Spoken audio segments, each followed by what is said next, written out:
Une mère célibataire solitaire a conduit un PDG millionnaire ivre chez lui. Elle n'aurait jamais imaginé qu'il tomberait amoureux d'elle et changerait sa vie à jamais.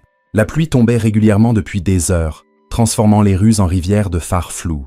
Jennifer Grant resserra sa prise sur le volant, ses mains douloureuses après des heures de conduite. Minuit était passé, mais son service n'était pas encore terminé.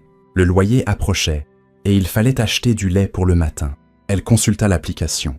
Une dernière course ne ferait pas de mal. Une demande apparut. Prise en charge prioritaire à l'Astra Grand Hotel, l'endroit le plus luxueux du centre-ville. Elle jeta un œil à la pluie dehors, soupira et accepta. Les clients haut de gamme laissaient généralement de bons pourboires. Chaque centime comptait.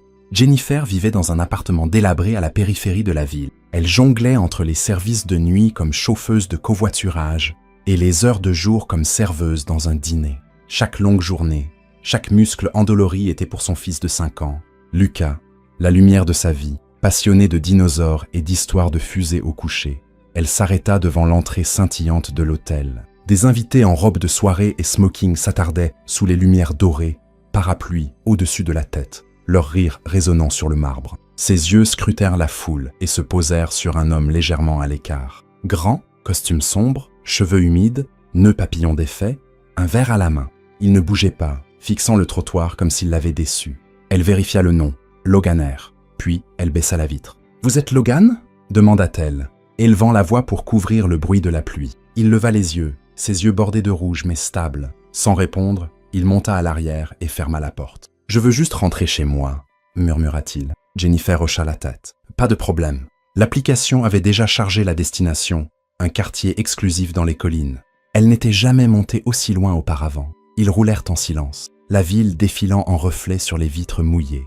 Après un moment, sa voix brisa le calme. « Vous avez déjà l'impression que tout le monde fait semblant ?»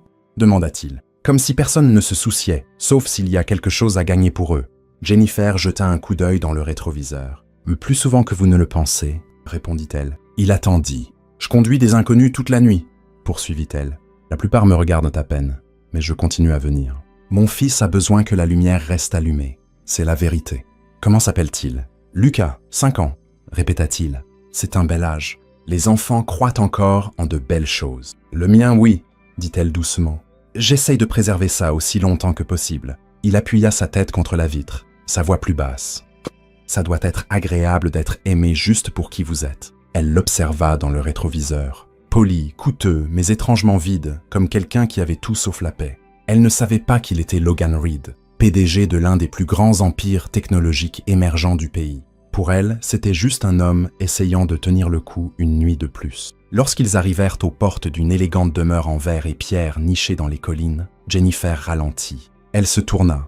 Il dormait profondément, la tête inclinée, la bouche légèrement entr'ouverte, un bras reposant sur ses genoux. Elle hésita. Devait-elle le réveiller? Au lieu de cela, elle attrapa sa vieille veste en jean derrière son siège, celle qu'elle gardait en cas de panne de chauffage, et la posa doucement sur lui. Puis, elle sortit sous la pluie, marcha jusqu'à l'interphone et appuya sur le bouton. Une voix répondit, crépitante et formelle. « Oui, j'ai ramené Monsieur Reed chez lui. Il dort dans la voiture. Quelqu'un peut-il venir le chercher ?»« Tout de suite. » Quelques minutes plus tard, un homme en uniforme sombre descendit l'allée, en courant avec un parapluie. Jennifer ouvrit la portière. « Il va bien ?» dit-elle. « Juste fatigué. » L'homme hocha la tête et aida Logan à sortir avec précaution, le soutenant jusqu'à la maison silencieuse et chaleureuse. Jennifer remonta dans sa voiture, la pluie dégoulinant de ses manches, et repartit dans la nuit. Elle ne demanda jamais qui il était vraiment, ni quel empire il dirigeait. Pour elle, c'était juste un homme qui avait besoin d'être ramené chez lui, et parfois, cela suffisait.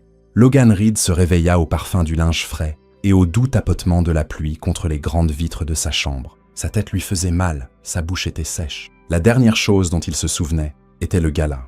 Musique forte, conversation vide et trop de sourires faux. Il se redressa lentement, la lumière grise du matin filtrant par les fenêtres. Sur le banc près de la porte, il y avait une veste en jean pliée, pas la sienne. À côté, un petit morceau de papier. L'écriture était nette et inclinée. « Je vous ai ramené chez vous en toute sécurité. Pas de frais supplémentaires. Dormez bien, Jennifer J. » Logan fixa la note, étrangement ému.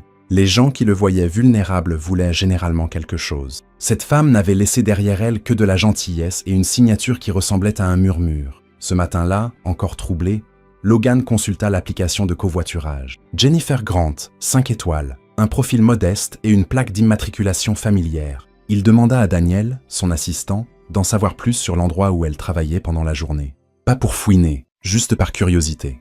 À midi, il se tenait devant un petit diner sur la 5e à Cedar. Ça sentait le café, le bacon et les années qui s'accrochaient aux carreaux et aux banquettes. La pluie s'était calmée, laissant la rue humide et silencieuse. À l'intérieur, Jennifer se déplaçait derrière le comptoir, ses cheveux blonds glissés sous une visière marron, portant un plateau de tasses. Quand elle se tourna et le vit, ses pas vacillèrent. Il sourit. « Salut, j'espère que je ne dérange pas. » Elle regarda entre lui et son assistant, confuse. « Vous êtes le gars de l'hôtel, Logan Reed, confirma-t-il. Je voulais vous remercier de m'avoir ramené chez moi pour la note et pour ça. » Il montra la veste. Elle hocha la tête. « Je me suis dit que vous la voudriez. Je ne laisse pas souvent de notes. Mais vous aviez l'air de quelqu'un qui avait besoin d'un peu de gentillesse. » Daniel s'assit à l'autre bout du comptoir, leur laissant de l'espace. Logan s'appuya sur le comptoir, décontracté mais sincère. « Me laisseriez-vous vous inviter à déjeuner pour vous remercier vraiment ?» Jennifer essuya ses mains sur son tablier, secouant la tête doucement. « Merci, mais je ne peux pas. Je dois récupérer mon fils à l'école à 13h. » Il consulta sa montre. « Il n'est que 11h30. Je dois encore finir mon service, rentrer, me changer et traverser la ville. Ils sont stricts sur les horaires de récupération. » Elle ne s'excusait pas. Elle expliquait claire, honnête, sans chercher à plaire. Vous refusez un déjeuner avec un PDG millionnaire pour aller chercher un enfant de 5 ans ? Demanda-t-il, à moitié souriant. Je refuserais un déjeuner avec le président si ça signifiait être en retard pour Lucas. Logan rit, vraiment rit. Pas le rire poli des salles de réunion. Quelque chose de vrai. Eh bien, dit-il se redressant, c'est rare. La plupart des gens auraient au moins fait semblant d'y réfléchir. Je n'ai pas le luxe de faire semblant, répondit-elle simplement. Pas quand il s'agit de lui. Il la regarda différemment alors. Pas l'uniforme, pas le dîner, juste elle. La femme qui l'avait ramenée chez lui n'avait rien demandé et le regardait encore comme un homme ordinaire, pas quelqu'un à impressionner, pas quelqu'un à poursuivre. « Vous n'êtes pas comme les autres que j'ai connus », dit-il doucement. Jennifer esquissa un petit sourire, presque amusé. « C'est probablement une bonne chose. » Il hocha la tête une fois, puis se tourna vers la porte, la veste toujours pliée dans sa main. « Je reviendrai avec ça une autre fois », dit-il. Elle ne l'arrêta pas, mais elle le regarda partir, et même après que la porte se fut refermée, elle resta immobile un long moment, tenant toujours son plateau, encore dans son tablier, mais changé, comme si quelque chose d'inattendu venait de traverser sa vie et lui avait doucement demandé de s'en souvenir. À partir de cette nuit-là, Logan Reed commença à demander des courses plus souvent que nécessaire, pas pour des réunions ou des événements, juste pour l'espoir qu'elle soit celle qui viendrait le chercher. Souvent, c'était elle. Jennifer Grant ne posait jamais de questions. Elle se présentait, demandait où il allait et conduisait. Parfois, ils traversèrent la ville, parfois juste un tour du pâté de maison. Logan n'expliquait jamais et elle ne demandait jamais. Dans le silence de ces trajets, quelque chose commença à se former entre eux. Pas de l'attirance, pas encore, mais une sorte de compréhension. Deux personnes de mondes différents partageant un espace où personne ne faisait semblant. Un soir de pluie, Jennifer partagea son histoire, sa voix calme et sans fioriture. « Il est parti quand j'étais enceinte de 7 mois, dit-elle à un feu rouge. Il a dit qu'il ne pouvait pas, qu'il n'était pas prêt à être père. Je suis rentrée du travail et la moitié de l'appartement avait disparu. » Logan tourna la tête. « Vous travaillez encore à ce stade ?» Elle haussa les épaules. « Il le fallait. Le loyer se fiche que votre cœur soit brisé. » Il resta silencieux. « Et votre famille ?»« Ma mère est décédée quand j'avais 17 ans. Je n'ai jamais connu mon père. Une tante dans le Michigan, mais on n'a pas parlé depuis des années.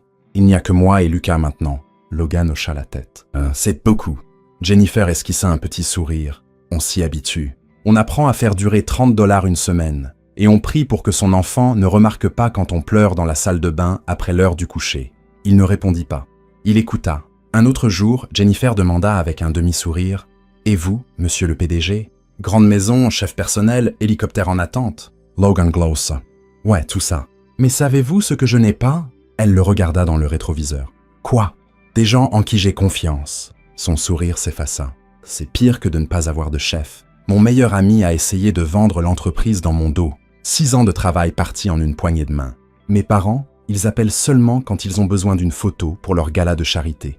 Ils se fichent de comment je vais, tant que j'ai l'air de quelqu'un qui réussit. » Jennifer ne répondit pas. Elle se contenta d'un hochement de tête discret, le genre qui disait « Je vous entends. J'ai construit quelque chose d'énorme.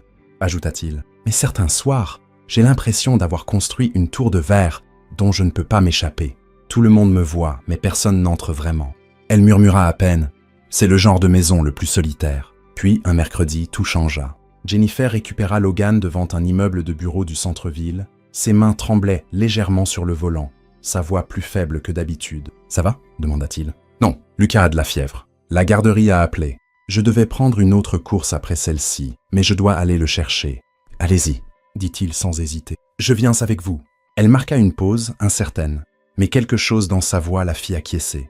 Ils roulèrent en silence. Quand ils arrivèrent, Jennifer se précipita dans la garderie en briques, derrière une bibliothèque. Logan attendit dans la voiture, observant la porte. Elle revint quelques minutes plus tard, portant Lucas, rouge, et à moitié endormi dans ses bras. Sans un mot, Logan sortit et ouvrit la portière côté passager. « Laissez-moi conduire, dit-il. » Elle cligna des yeux. « Attendez, quoi ? Vous ne devriez pas conduire dans cet état. Où est l'hôpital ?» Elle lui donna les indications. Il prit Lucas doucement, l'attacha et conduisit avec des mains fermes, les yeux fixés sur la route. Aux urgences, Jennifer serra son fils et disparut derrière les portes doubles. Logan s'assit dans la salle d'attente et resta. 4 heures passèrent. Les gens allaient et venaient. Les infirmières appelaient des noms. Les téléphones sonnaient. Logan ne bougea pas de son coin. Sa vieille veste en jean était soigneusement pliée sur ses genoux, la même qu'elle avait utilisée pour le couvrir. Quand Jennifer ressortit enfin, fatiguée mais soulagée, Lucas endormi dans ses bras, elle le vit. « Vous êtes resté !» dit-elle, la voix tremblante. Logan s'élève. « Bien sûr que je suis resté. » Ses yeux s'embuèrent, mais elle se contenta de hocher la tête. « Personne n'a jamais fait ça avant !» murmura-t-elle à peine. Il lui adressa un petit sourire discret. « Maintenant, quelqu'un l'a fait. » Tout a commencé avec une photo floue.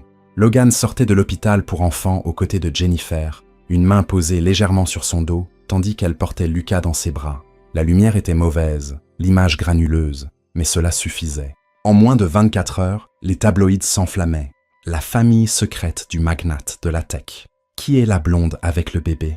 Le PDG milliardaire vu quittant l'hôpital avec une femme inconnue et un enfant. Jennifer aperçut le titre pendant sa pause déjeuner au dîner. Son estomac se noua en lisant les commentaires sous l'article. Spéculation, supposition, jugement. Certains la décrivaient comme une croqueuse de diamants. D'autres l'appelaient la nounou mystère. Personne ne voyait juste. Elle avait envie de se cacher sous une pierre. Ce soir-là, alors que la pluie revenait en fines gouttelettes, son téléphone vibra. Un message de Logan. « Peut-on parler ?»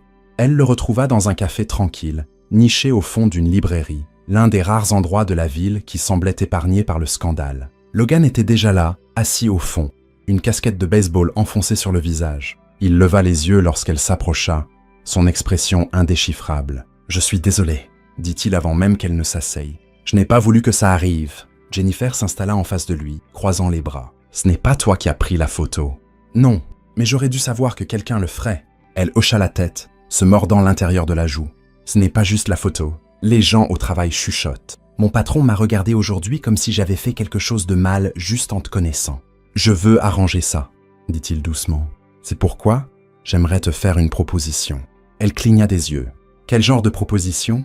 Je veux que tu sois officiellement ma chauffeuse personnelle temporaire. Je m'occuperai des médias, mais je veux que tu sois en sécurité et que tu aies un peu de répit face à tout ce bruit. Le salaire serait bien plus élevé que ce que tu gagnes maintenant. » Elle le fixa.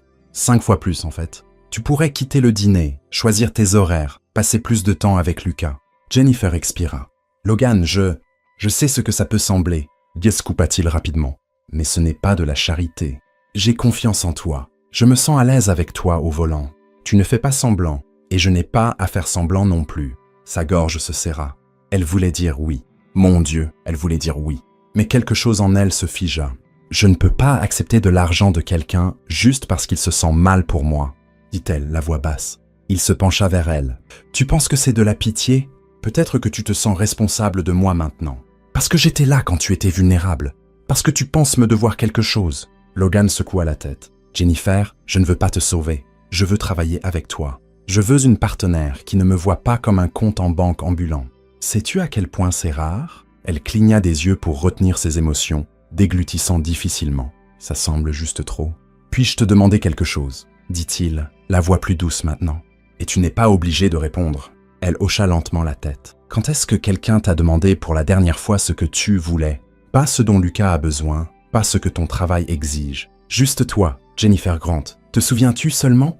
Son souffle se coupa. « Non, murmura-t-elle. « Je me souviens pas. » Il se recula, l'observant attentivement. « Alors peut-être que c'est ça le problème. Tu as passé tellement de temps à survivre que tu as oublié que tu avais le droit de vouloir quelque chose pour toi. » Cela brisa quelque chose en elle. Jennifer détourna le visage, mais les larmes coulèrent quand même. Pas bruyantes, pas désordonnées.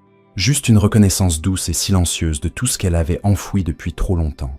Personne ne lui avait jamais posé cette question. « De quoi rêves-tu, Jennifer ?» Elle essuya sa joue du revers de la main, esquissant un sourire tremblant. « Tu rends vraiment difficile de dire non, tu sais. »« Je suis d'accord avec difficile, » dit Logan doucement. « Tant que c'est vrai. » Elle le regarda, les yeux encore brillants. « Alors, essayons vrai. » Jennifer n'avait pas dit oui tout de suite. Il lui fallut 2 jours entiers, plusieurs promenades silencieuses avec Lucas et une longue nuit à fixer le plafond fissuré de son appartement avant d'accepter finalement l'offre de Logan. Lorsqu'elle se présenta dans le garage de son bureau le lundi suivant, vêtue d'un pantalon noir et d'une chemise boutonnée impeccable, Logan se contenta d'un petit hochement de tête. Pas de discours, pas de célébration, juste une compréhension silencieuse. Pendant les semaines suivantes, Jennifer entra dans son monde. Elle le conduisait à des réunions, attendait devant des salles de conférence aux murs de verre et parfois entrait pour lui remettre un dossier ou récupérer une tablette. Au début, personne ne la remarquait. Puis, on commença à la voir,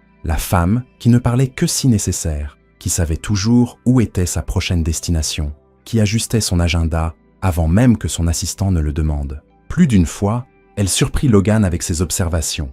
Elle avait remarqué un jeune cadre qui se présentait sans invitation ou un investisseur qui vérifiait son téléphone à chaque fois que certains chiffres étaient mentionnés. « Tu fais attention », dit Logan un jour, alors qu'il quittait une réunion. « Je dois », répondit-elle. « Dans mon monde, rater un détail peut signifier rater un salaire. » Il sourit à cela, et pour la première fois depuis longtemps, il eut l'impression que quelqu'un veillait sur lui. Il s'habitua à sa présence, pas seulement professionnellement, mais personnellement. Sa calme assurance dans les trajets en voiture, la façon dont elle lui rappelait de déjeuner ou lui signalait doucement quand son ton était trop sec en réunion. Elle ne flattait jamais, ne marchait jamais sur des œufs, et il commença à réaliser à quel point il dépendait de son honnêteté. Mais le confort peut rendre imprudent. Un jeudi matin, ils arrivèrent à une réunion de partenariat cruciale dans un hôtel de luxe du centre-ville. La salle était pleine de cadres impeccables, y compris un nouvel investisseur potentiel venu de l'étranger. Jennifer se tenait juste devant la porte de la salle de conférence, organisant des dossiers dans le couloir. Elle les entendit rire, pas méchamment, juste négligemment, comme le font les gens quand ils pensent que le personnel n'écoute pas. Et puis elle entendit « Alors, Logan ?» gloussa l'un des hommes. « La blonde assistante, c'est ta dernière innovation. Tu mélanges affaires et plaisirs maintenant. » Une autre voix ajouta « Si c'est ta stratégie de marque, je dirais que ça fonctionne. » Des rires suivirent. Jennifer se figea, ses mains se crispant sur le dossier. Elle attendit la fin de la réunion. Elle ne parla pas à Logan en sortant. Elle ne mentionna pas le commentaire, ne demanda pas de clarification. Elle le déposa simplement à sa tour de bureau, hocha la tête une fois et repartit. Ce soir-là, elle ne se présenta pas à l'heure habituelle. Le lendemain matin, les appels de Logan restèrent sans réponse. Ses messages restèrent non lus. Au 2e jour, il contacta la plateforme de covoiturage et confirma ce qu'il soupçonnait déjà. Jennifer avait démissionné, sans au revoir, sans explication. D'abord, il fut confus, puis il s'en voulut. Il repassa chaque moment dans sa tête, cherchant ce qu'il avait manqué. Et quand son assistant mentionna nonchalamment la blague faite pendant la réunion avec les investisseurs, Logan sentit son estomac se serrer. Il comprit immédiatement. Elle pensait qu'elle n'était qu'un intérêt passager, une curiosité, une figure temporaire dans un monde qui ne la prenait jamais au sérieux. Mais elle avait tort. Et maintenant, elle était partie. Logan était assis dans sa voiture au milieu de la ville, entouré de tout ce que l'argent pouvait acheter. Et pour la première fois depuis des années, il se sentit totalement, complètement impuissant. Parce que la seule personne qui n'avait jamais rien voulu de lui était la seule qu'il ne pouvait convaincre de rester. Et pour la première fois, il réalisa que ce n'était pas seulement une question de chauffeuse, d'assistante ou d'amie. Jennifer était devenue quelque chose de plus. Et maintenant, elle était partie. Le matin où Logan se présenta à l'appartement de Jennifer, le ciel était couvert et lourd, comme s'il savait que la conversation à venir ne serait pas facile. Il n'était jamais venu dans cette partie de la ville, sauf pour une séance photo ou un événement caritatif auquel il restait à peine. L'immeuble était vieux, les trottoirs fissurés, la peinture écaillée, les numéros sur les portes délavées. Il frappa 2 fois. Jennifer ouvrit la porte juste assez pour le voir, puis s'appuya contre le chambranle. Elle ne l'invita pas à entrer. « Logan !» dit-elle, la voix froide. « Qu'est-ce que tu fais ici ?»« J'avais besoin de te voir, » répondit-il. « Tu es parti sans rien dire. » Elle croisa les bras. « Qu'est-ce que tu aurais voulu que je dise ?»« Je suis désolé pour la réunion, pour ce qu'ils ont dit. » Jennifer secoua la tête. « Je ne suis pas parti à cause de ce qu'ils ont dit. Je suis parti à cause de ce que tu n'as pas dit. » Il baissa les yeux. « Je ne l'ai pas entendu à temps. Si j'avais... Je n'avais pas besoin que tu me défendes, » coupa-t-elle. « J'avais juste besoin de savoir que je comptais pour toi en dehors de ton emploi du temps. » Silence. « J'ai passé trop de temps à être l'arrière-pensée de quelqu'un, Logan, » dit-elle plus doucement. « Le projet de pitié de quelqu'un. J'ai lutté dur pour me tenir debout seul. Je n'ai pas besoin d'être sauvé. » Il hocha lentement la tête. « Je ne suis pas venu pour te sauver. Je suis venu parce que tu me manques, parce que j'ai fait une erreur, et parce que j'ai besoin de toi. Pas parce que je suis seul, mais parce que je suis plus moi-même avec toi que je ne l'ai jamais été. » Son expression ne changea pas. « Au revoir, Logan. » Et elle referma doucement la porte. 2 jours plus tard, elle trouva une lettre glissée sous la porte. Pliée dans une enveloppe blanche, elle resta sur le comptoir de la cuisine, intouchée, pendant qu'elle préparait le petit déjeuner. Lucas était assis à la table en pyjama, coloriant des dinosaures. Jennifer ne lut pas la lettre tout de suite. Elle versa des céréales, nourrit le chat, ramassa une chaussette égarée. Mais quand Lucas fit sa sieste, elle s'assit sur le canapé et l'ouvrit. « Chère Jennifer, je ne sais pas si tu liras ceci. Peut-être que tu le jetteras, mais il y a des choses que je dois dire, et c'est le seul moyen que je connaisse. J'ai toujours rêvé d'une vie où je comptais, pas pour ce que j'ai construit, mais pour qui j'étais. J'imaginais une famille, pas pour les caméras, pour les moments calmes. Une femme qui me voyait, un enfant qui me regardait comme si j'étais quelqu'un de bien. Quand je t'ai rencontré, tu n'as pas vu un PDG. Tu as vu un homme fatigué qui avait besoin de rentrer chez lui. Et depuis cette nuit, rien n'a été pareil. Tout semble plus léger, plus vrai. Je ne veux pas te réparer. Je ne veux pas te changer. Je veux juste te connaître à nouveau. Ton honnêteté me manque. Le rire de Lucas me manque. Tu me manques. Si tu peux me pardonner, j'aimerais une seconde chance. Pas pour prouver quoi que ce soit, juste pour être quelqu'un digne de s'asseoir en face de toi, à nouveau. Logan.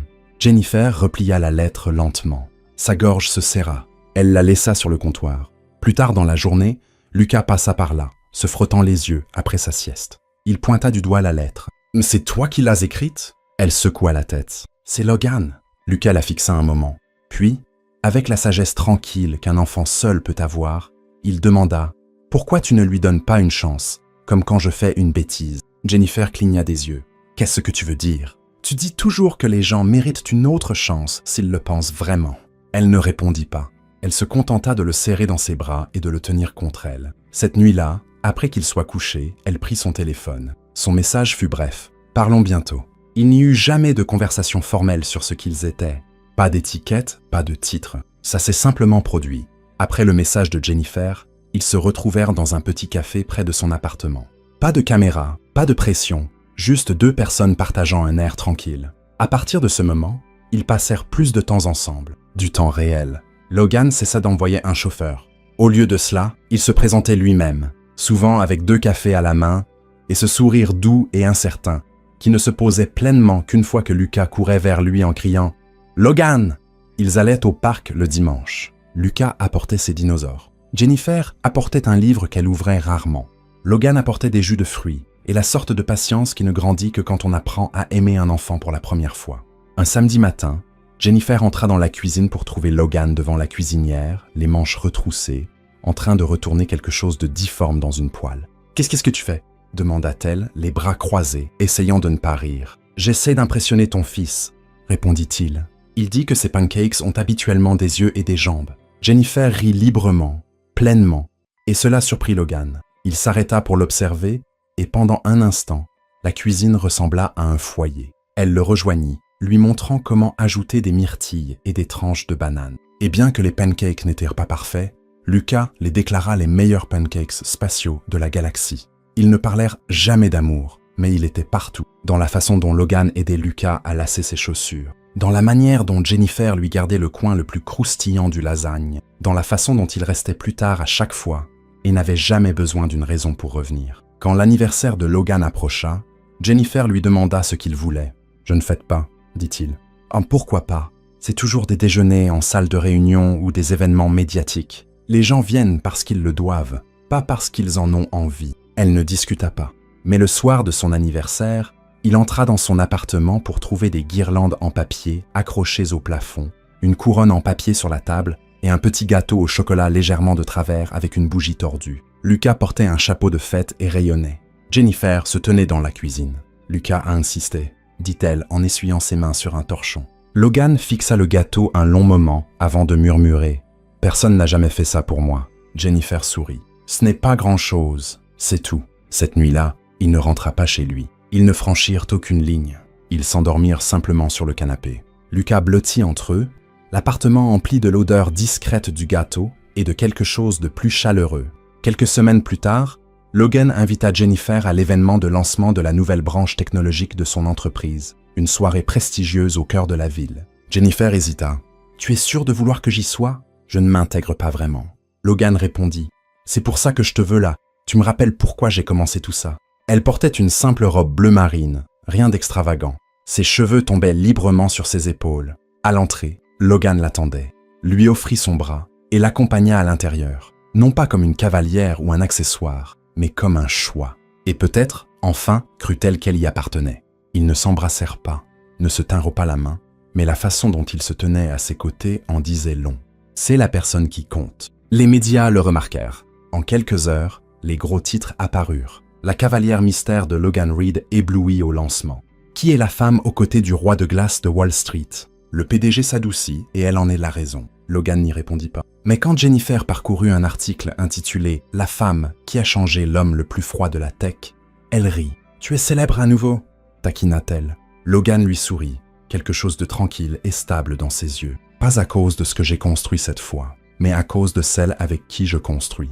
Cette nuit-là, Lucas dormait déjà quand il rentrait. Les lumières de la ville clignotaient doucement dehors, par sa fenêtre. Jennifer se blottit contre le côté de Logan sur le canapé, la chaleur entre eux discrète et réelle. La vie n'était pas parfaite, mais elle était à eux, et cela faisait toute la différence. Le parc n'avait pas changé. Même banc près de l'étang au canard, même balançoire rouillée, même food truck vendant toujours des sandwichs moyens qui avaient meilleur goût sous le ciel ouvert. Jennifer s'assit aux côtés de Logan, ses chaussures effleurant le gravier. Lucas courait sur l'herbe en poursuivant des écureuils, son rire résonnant à travers les arbres. « C'est ici que tout a commencé », dit Logan en lui tendant la moitié d'un sandwich. « La première fois que j'ai réalisé que je pouvais respirer à nouveau. » Jennifer sourit. « Le jour où Lucas a renversé du jus sur tes chaussures à 2000 $. Oh, ça valait toujours le coup ?» répondit Logan. Il marqua une pause, puis ajouta « Ça semble être le bon endroit pour autre chose aussi. » Il sortit une petite boîte de la poche de sa veste. Le souffle de Jennifer se coupa. Pas de grands gestes, pas de discours, juste une certitude tranquille. À l'intérieur, il y avait une simple bague en or. Pas de diamant, juste une petite gravure. Un jour à la fois, Logan la regarda, nerveux mais stable. « Je ne promets pas la perfection. Je vais me tromper, mais je promets de rester à travers les moments difficiles, les bordéliques, les inconnus. » Jennifer regarda la bague, puis lui. Le même homme qui avait autrefois été assis brisé dans sa voiture la regardait maintenant, comme si elle était sa direction entière vers la maison. « Si tu penses que je vais devenir une femme polie qui s'intègre dans ton monde, gala de charité, robe de créateur, la réponse est non. Je ne veux pas ça, dit-il. Mais si tu veux quelque chose de réel, quelque chose qu'on construit de zéro, un pancake brûlé à la fois, alors oui. » Logan laissa échapper un rire tremblant et glissa la bague à son doigt. Il embrassa sa main. Lucas accourut, les joues rougies. « On rentre à la maison maintenant ?» Jennifer regarda Logan, puis son fils. « Oui, dit-elle. Nous rentrons. » Le mariage fut discret, tenu dans le jardin de la nouvelle maison de Logan. Pas immense, mais chaleureuse. Seulement 20 invités vinrent. Quelques collègues, la voisine de Jennifer, et les enseignants préférés de Lucas à la garderie. Il y avait des guirlandes lumineuses dans les arbres, des cupcakes au lieu d'un gâteau. Lucas portait les alliances dans ses petites mains. Jennifer portait une robe d'occasion qu'elle avait cousue elle-même. Logan n'avait pas de cravate. Ce que les gens remarquèrent le plus, ce fut la mère de Logan, élégante et réservée, pleurant en silence tandis que son fils lisait ses vœux, la main tremblante dans celle de Jennifer. « J'ai gagné de l'argent, » dit Logan, « mais c'est la première fois que je construis quelque chose de réel. » Plus tard, sur le toit de leur nouvelle maison, les lumières de la ville scintillaient en bas. Logan était assis avec Jennifer à ses côtés, Lucas entre eux, enveloppé dans une couverture polaire étoilée. Le ciel au-dessus était vaste et tranquille. Jennifer posa sa tête sur son épaule. « Tu es heureux ?» Logan expira. J'avais l'habitude de penser que j'avais besoin de quelqu'un qui me rendait plus affûté, quelqu'un qui me pousserait à être plus, à faire plus. Il regarda Lucas, déjà en train de s'endormir. « Mais ce dont j'avais vraiment besoin, » murmura-t-il, « c'était quelqu'un qui me donnait envie d'être l'homme que ce petit garçon pourrait appeler papa. » Jennifer prit sa main. Pas de mots, juste de la chaleur. Et sous les étoiles, dans le silence d'une vie qu'ils avaient construite ensemble, Logan sut qu'il était enfin chez lui. Parfois, l'amour nous trouve dans les moments les plus tranquilles et inattendus. Si le parcours de Jennifer et Logan vous a ému, vous a rappelé l'espoir ou a simplement réchauffé votre cœur, veuillez vous abonner et appuyer sur le bouton « J'aime » pour soutenir notre chaîne. Votre soutien nous aide à continuer à raconter de vraies histoires émouvantes qui touchent l'âme et nous rappellent ce qui compte vraiment. Merci d'être là. À la prochaine histoire.